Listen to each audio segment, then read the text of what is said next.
এলোপাতাড়ি গল্পের এ পর্যায়ে আমি আরেকটি বলছি। সেটি হচ্ছে এমন: বনের মাঝে এক বিশাল ওক গাছের ডালপালায় বসবাস করত নানা রকমের পাখি। সেখানে ছিল ছোট্ট একটি মার্টিন পাখি, যে অন্য পাখিদের তুলনায় বেশি সতর্ক ও দূরদর্শী ছিল। একদিন সকালে মার্টিন লক্ষ্য করল যে বনের বড় বড় ওক গাছের ডালে এক ধরনের পরগাছা মিশল্টো গজাতে শুরু করেছে। মার্টিন জানত এই মিশল্টো গাছ থেকে মানুষেরা এক ধরনের আঠালো পদার্থ তৈরি করে, যা দিয়ে তারা পাখি ধরার ফাঁদ পাতে।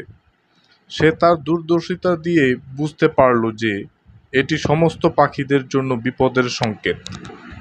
মার্টিন তখন বনের সমস্ত পাখিদের ডেকে এক জরুরি সভার আয়োজন করল।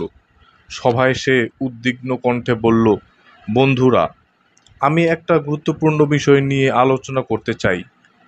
আমাদের বনের ওক গাছগুলোতে মিশল্টো গাছ গজাতে শুরু করেছে।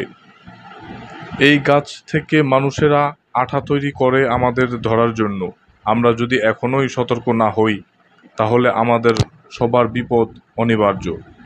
মার্টিন প্রস্তাব দিল, আমরা সবাই মিলে এই মিশল্টো গাছগুলো উপড়ে ফেলতে পারি। আর যদি তা সম্ভব না হয়, তাহলে আমাদের মানুষদের কাছে গিয়ে অনুরোধ করতে হবে যেন তারা মিশল্টোর আঠা দিয়ে পাখি না ধরে। কিন্তু অন্যান্য পাখিরা মার্টিনের কথা শুনে হাসতে লাগলো। তারা বলল, তুমি অযথা চিন্তা করছো। মানুষেরা এত দূরে থাকে, তারা কেন আমাদের বনে আসবে? আর মিশল্টো তো শুধু একটা গাছ, এতে আমাদের কি ক্ষতি?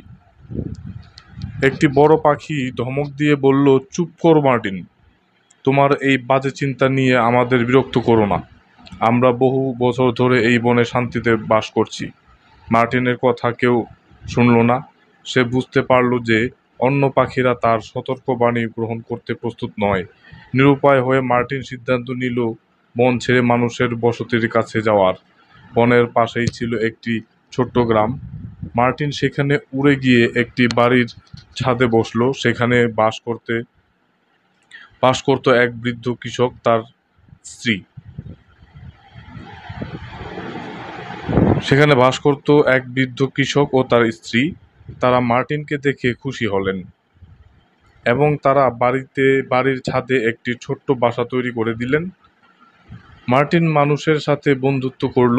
সে তাদের বাগানের পোকামাকড় খেয়ে তাদের উপকার করত, আর বদলে তারা তাকে আশ্রয় দিত। কিছুদিন পর মার্টিনের আশঙ্কা সত্যি হলো। গ্রামের কিছু লোক বন থেকে মিশল্টো সংগ্রহ করে আটা তৈরি করলো এবং সেই আটা দিয়ে পাখি ধরার ফাঁদ পাতল। অনেক পাখি সেই ফাঁদে আটকা পড়ল। যে বৃদ্ধ দম্পতি মার্টিনকে আশ্রয় দিয়েছিলেন, তারা কিন্তু কখনো পাখি ধরার ফাঁদ পাতেননি।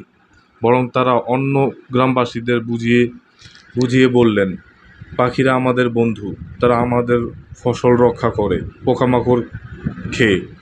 আমরা যদি তাদের ধরি, তাহলে আমাদের ফসল নষ্ট হবে। ধীরে ধীরে গ্রামের অন্য লোকেরাও বুঝতে পারল যে পাখিরা তাদের বন্ধু।